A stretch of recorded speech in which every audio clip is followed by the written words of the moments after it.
Assalamualaikum warahmatullahi wabarakatuh. Alhamdulillahi rabbil alamin. Wassalatu wassalamu ala asyrafil anbiya'i wal mursalin wa ala alihi wa sahbihi ajma'in.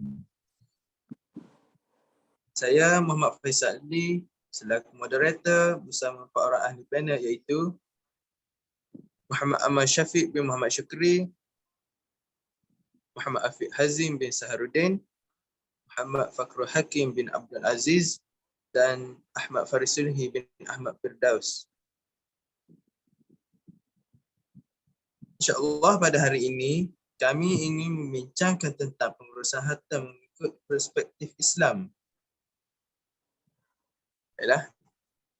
Ilmu faraid adalah ilmu yang mengajarkan tentang pemindahan harta dari orang yang sudah meninggal kepada orang yang masih hidup. Dalam kompilasi hukum Islam menjelaskan bahawa hukum kewarisan adalah hukum yang mengatur tentang pemindahan harta waris, si pewaris dan menentukan siapa-siapa sahaja yang berhak menerima harta waris dan berapa bahagian masing-masingnya. Pembahasan kewarisan dalam hukum Islam merupakan hal penting kerana menyangkut segala harta dan benda-benda peninggalan dari si pewaris. Mengingat pentingnya masalah kewarisan ini, Allah Subhanahu Wa Taala telah menetapkan dan menegaskannya dalam Al-Quran. Hal ini bertujuan untuk memberikan kepastian hukum terhadap hak-hak dari setiap ahli waris terhadap bagiannya masing-masing. Baiklah, pertamanya saya ingin menunjukkan dua soalan kepada Ustaz Ahmad Farisulhi. Yang pertama, apa itu pengurusan dan pembagian harta? Dan yang kedua, apakah kelebihannya? Falyatafaddal mashkura. Okay, baik. Bismillahirrahmanirrahim.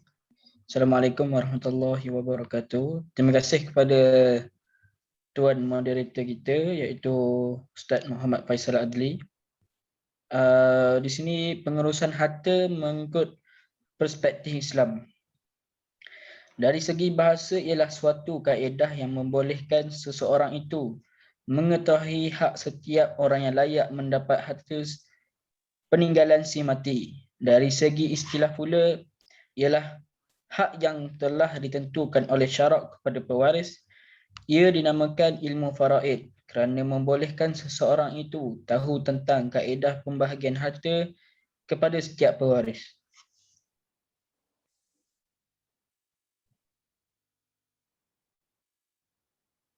Kelebihannya, ia adalah di antara ilmu yang tertinggi dan kesannya besar, dan cukuplah kita mengambil beratnya dengan keadaan ilmu ini.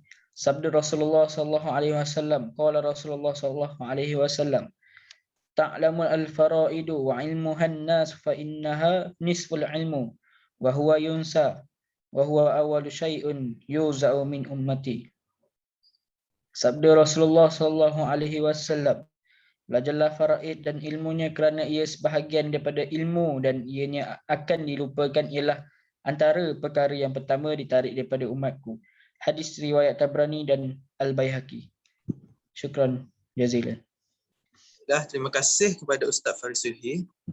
Baiklah, seterusnya saya ingin bertanyakan dua soalan kepada Ustaz Ahmad Syafiq. Apakah hikmah pensyariatan faraid dan bagaimanakah cara pengambilan harta pusaka? Falyatafaddal mashkura. Okay. Assalamualaikum warahmatullahi wabarakatuh. Terima kasih diucapkan kepada sahabat saya Ustaz Faisal di atas soalan yang diberikan. Okay, baik, hikmah dalam pensyariatan faraid ni dia ada banyak hikmah, tapi saya ingin memberikan satu hikmah, iaitu dengan faraid ni dapat membantu suami atau isteri dalam menghadapi bebanan hidup seperti pewarisan antara suami atau isteri. Okay, maksudnya di sini dengan faraid ni dapatlah mengurangkan bebanan keluarga sekiranya suami atau isteri ada berlakunya kematian. Okey. Seterusnya, cara pengambilan harta pusaka.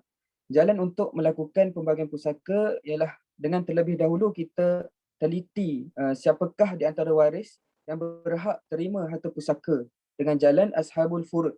Kemudian dicari pula siapa yang mahjud, barulah bakinya diberikan kepada yang berhak menerima asabah. Baik.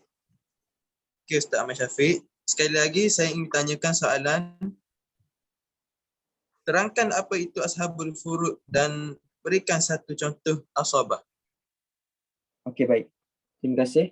Okey, ashabul furud ni adalah golongan. Golongan ni dia mengambil mengambil harta pusaka menurut bahagian yang telah ditetapkan oleh syarak, iaitu sama ada 1/2 daripada harta pusaka, 1/3, 1/4, 1/2, 1/6 atau 1/8 daripada harta tersebut.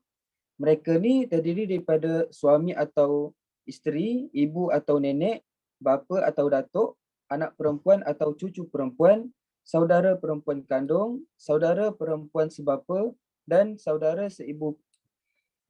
Okey, seterusnya asabah. Asabah ni adalah pembahagian. Dia ada 3. Tapi di sini saya ingin menerangkan satu saja asabah. InsyaAllah lagi 2 sahabat saya akan menerangkan.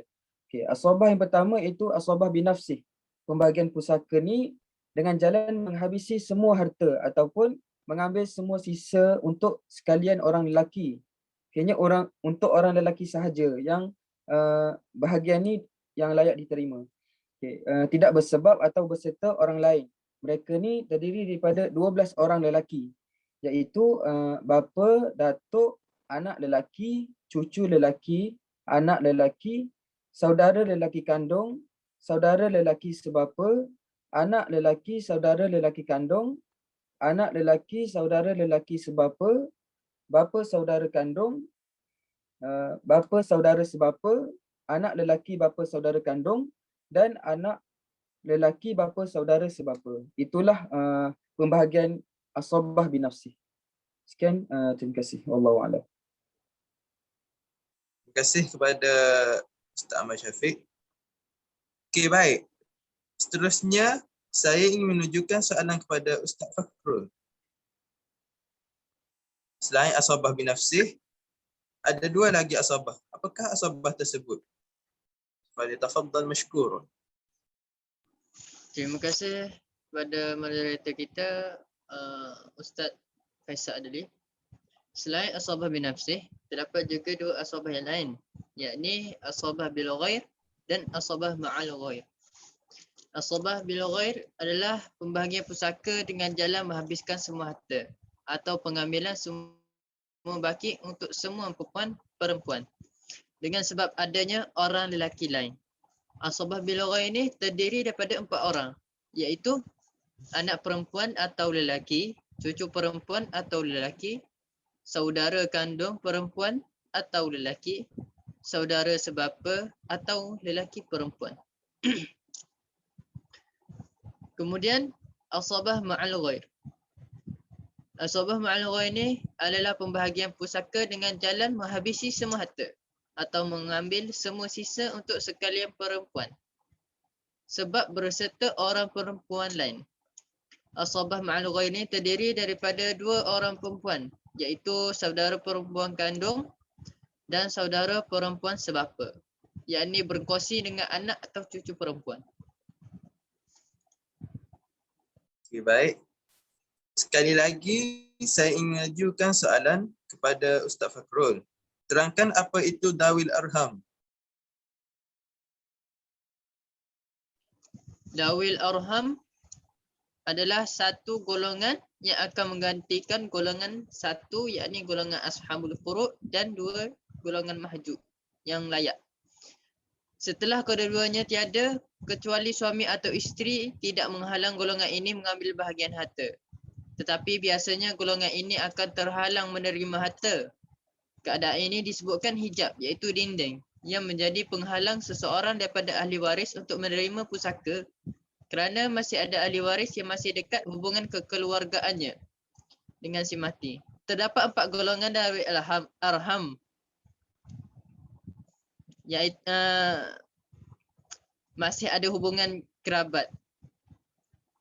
iaitu golongan datuk dan nenek, golongan cucu dan cicit, anak dari cucu, golongan anak saudara dari saudara perempuan, dan golongan bapa saudara atau emak saudara atau saudara lelaki atau saudara atau perempuan ibu. Manakala hijab yang telah disebutkan tadi terdiri daripada dua jenis, iaitu hijab nuqsah dan hijab hirman. Terima kasih kepada Ustaz Fakhrul Hakim. Baik, akhir sekali saya ingin menunjukkan soalan kepada Ustaz Afiq Hazim. Terangkan apa itu hijab nuqsah dan hijab hirman. Okey. Tafadhal mashkura. Terima kasih diucapkan kepada Tuan Moderator iaitu Ustaz Muhammad Faisal Adli. Okey. Saya akan terangkan dua iaitu hijab nuqsah dan hijab hirman.